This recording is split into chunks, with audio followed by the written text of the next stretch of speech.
অবশ্যই তাদের ফিরতে হবে। যে কারিকুলাম একটু আমাদেরকে আভাস দেওয়া হয়েছে, আমরা এবার বার্ষিক পরীক্ষা নিব সেই আভাসে। খালি এইটাই হবে না, নাচন কোদন করতে হবে। তা নাচন কোদনটাকে যে ওই ছাত্রছাত্রীদের নাচাতে হবে, ওই সাথে ছাত্ররা শিক্ষকরাও নাচবে। অবশ্যই তাদের ফিরতে হবে। যে কারিকুলাম একটু আমাদেরকে আভাস দেওয়া হয়েছে, আমরা এবার বার্ষিক পরীক্ষা নিব সেই আভাসে। যেখানে আছে নৈর্ব্যক্তিক আছে 15 মার্কের, 10 মার্কের আছে হচ্ছে এক কথায় উত্তর, আর আছে শর্ট কোশ্চিন আছে এবং বড় কোশ্চিন আছে, যেগুলি আমরা পড়ে আসছি। সেই সিস্টেমটা দেখলাম যে আমরা আভাস পেয়েছি, সেই মোতাবেক আমরা প্রশ্ন করেছি। যাই হোক, এরকম আসলে ছেলে মেয়েদের পড়াশোনা করতেই হবে এবং তাদেরকে ক্লাসমুখী এবং বইয়ের সাথে সম্পৃক্ততা তাদের থাকতেই হবে। আগামী শিক্ষাবর্ষ থেকে 2012 সালের সৃজনশীল কারিকুলামে ফিরছে দেশের শিক্ষা ব্যবস্থা। এতে প্রাথমিক ও মাধ্যমিকের 7 শ্রেণীর শিক্ষার্থীদের এই কারিকুলামের পাঠ্য বই দেয়া হবে। সম্প্রতি অভিভাবকদের দাবির মুখে নতুন কারিকুলাম বাতিলের উদ্যোগ নিয়েছে অন্তর্বর্তী সরকার। চলতি বছর নতুন কারিকুলামে বাৎসরিক সামষ্টিক মূল্যায়নের পরিবর্তে বার্ষিক পরীক্ষা নেয়ার সিদ্ধান্ত হয়েছে। এতে 70 নম্বরের লিখিত পরীক্ষা অনুষ্ঠিত হবে। শিক্ষণকালীন মূল্যায়ন থাকবে 30 নম্বরের। এতে পড়ার টেবিলে ফিরবে ছাত্রছাত্রীরা, সেই সাথে পড়ালেখা করেই পাশ করতে হবে, এমনটাই মনে করেন কুষ্টিয়ার বাঁশগ্রাম ফাজিল মাদ্রাসার সিনিয়র 3 শিক্ষক। অবশ্যই তাদের ফিরতে হবে। যে কারিকুলাম একটু আমাদেরকে আভাস দেওয়া হয়েছে, আমরা এবার বার্ষিক পরীক্ষা নিব সেই আভাসে। যেখানে আছে নৈর্ব্যক্তিক আছে 15 মার্কের, 10 মার্কের আছে হচ্ছে এক কথায় উত্তর, আর আছে শর্ট কোশ্চিন আছে এবং বড় কোশ্চিন আছে, যেগুলি আমরা পড়ে আসছি। সেই সিস্টেমটা দেখলাম যে আমরা আভাস পেয়েছি, সেই মোতাবেক আমরা প্রশ্ন করেছি। যাই হোক, এরকম আসলে ছেলে মেয়েদের পড়াশোনা করতেই হবে এবং তাদেরকে ক্লাসমুখী এবং বইয়ের সাথে সম্পৃক্ততা তাদের থাকতেই হবে।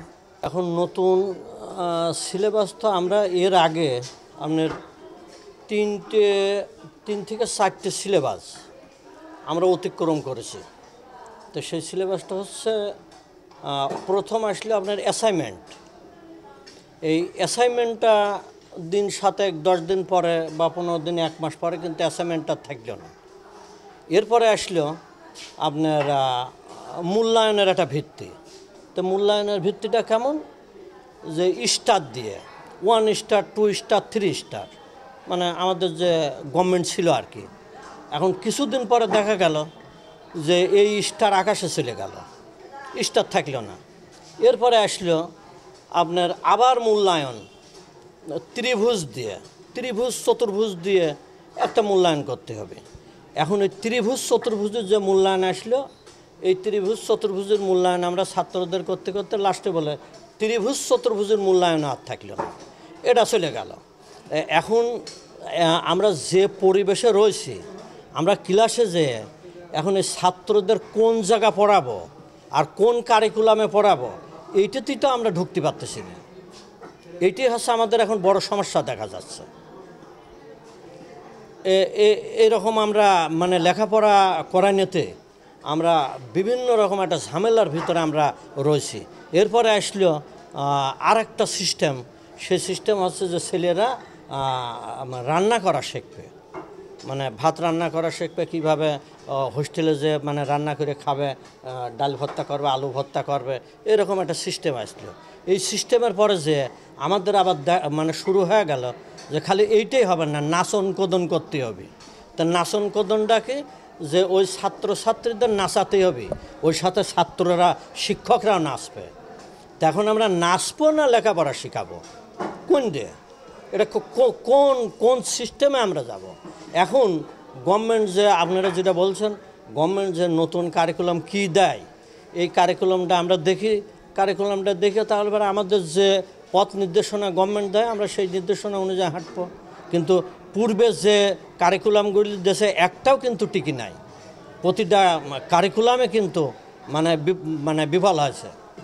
তাহলে আপনি কি মনে করেন যে আসলে যেগুলো পূর্বে দিয়েছিল সেগুলো কি আসলে গবেষণা ছাড়াই দিয়েছিল হুটপাট করে? যতদূর সম্ভব, তা না হলে একের পর এক বিলীন হইল কেন? স্টার আকাশ উঠে চলে গেল, ত্রিভুজ থাকলো না মূল্যায়নের ক্ষেত্রে। তাহলে তো আমরা তো সেটাই মনে করব। যেটা তাড়াহুড়া করে আমাদের উপরে চাপা দেওয়া হয়েছিল।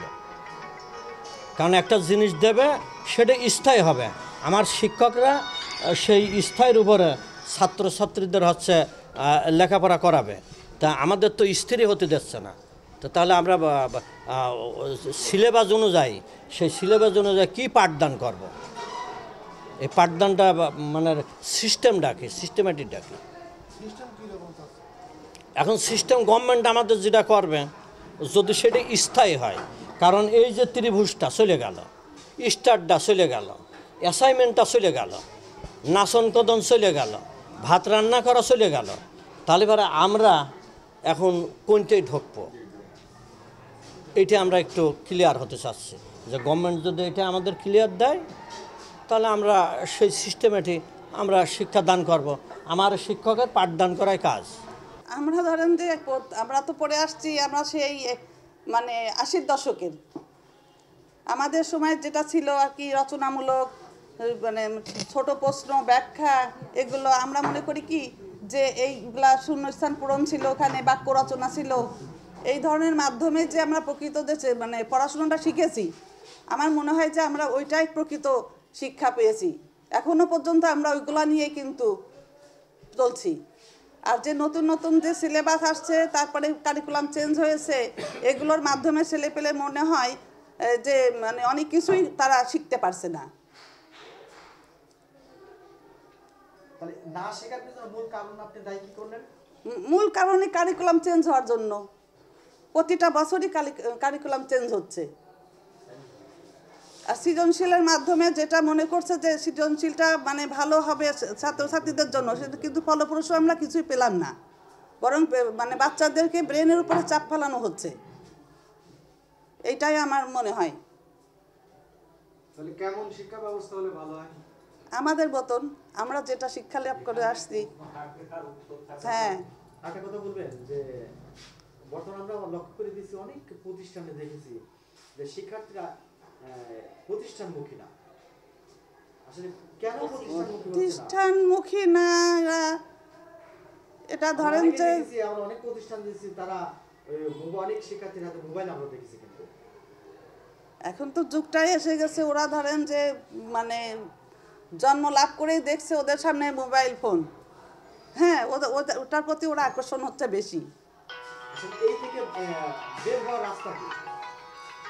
বের হওয়ার রাস্তায় বাবা মাকে সচেতন হতে হবে আগে, পরিবার থেকেই তো সেটা করতে হবে।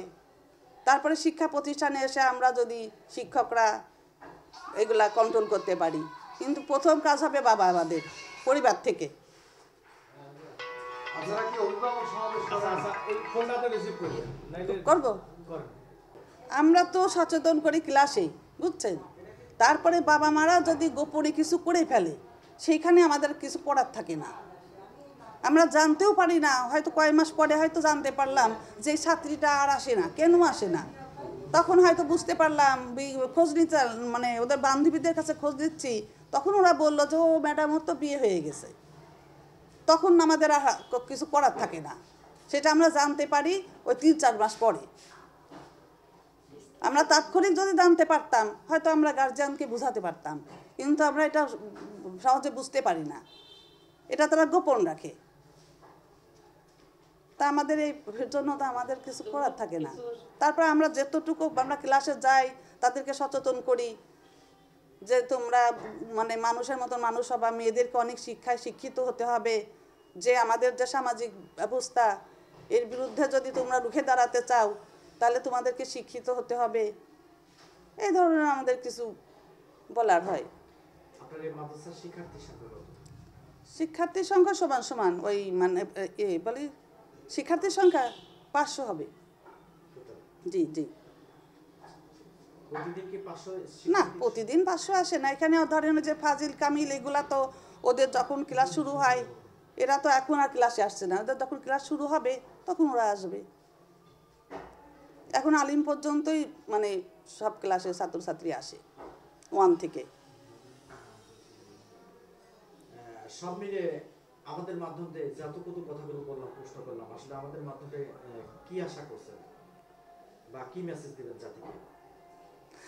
জাতিকে মেসেজ দেব, আমাদের একটা সুন্দর শিক্ষার মানে কারিকুলামটা আমাদের একটা সুন্দর শিক্ষার কারিকুলামটা হোক, যাতে আমাদের বাচ্চারা কিছু শিখতে পারে। এটা চাও। জি মাধ্যমিকে তো নতুন সিলেবাস আসছে, জি জি। তো এই রকম নতুন সিলেবাস কি এই মাদ্রাসা বোর্ডে আসছে কিনা?